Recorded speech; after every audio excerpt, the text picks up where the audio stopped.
Hi everyone, শুভ দুপুর সবাইকে। তোমরা সবাই কেমন আছো? আশা করি ভালো আছো। আমি আবারও চলে আসলাম আমার রান্নার একটা ছোট্ট ভিডিও নিয়ে। দেখো বন্ধুরা, আজকে আমি রান্না করছি পনির। আর এই যে দেখো, পনিরটাকে না আমি পোস্ত দিয়ে রান্না করছি, পোস্ত কাজু বাদাম বাটা দিয়ে। কারণ জানো তো, একটা কথা আছে, সবার দ্বারাই সব কিছু হয় না। এরকম আমার দ্বারাও না এই পনির রান্নাটা হয় না। জানি না কেন আমি পনিরটা না ভালো রান্না করতে পারি না। ওই জন্য আজকে ভাবলাম তো একটু কাজু বাদাম একটু পোস্ত দিয়ে রান্না করি।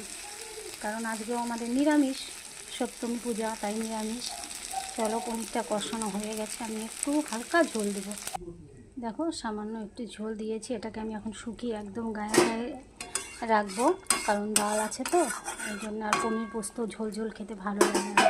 চলো, নামানোর পরে আবার দেখাচ্ছি কেমন হলো। দেখো, ফাইনালি আমার রান্নাটা হয়ে গেছে। আর কালারটা দেখো, কি দারুণ হয়েছে না? এবার দেখি কেমন লাগে। রেডি হয়ে গেল আমার পনির পোস্ত। চলো, সবাইকে টাটা, বাই বাই।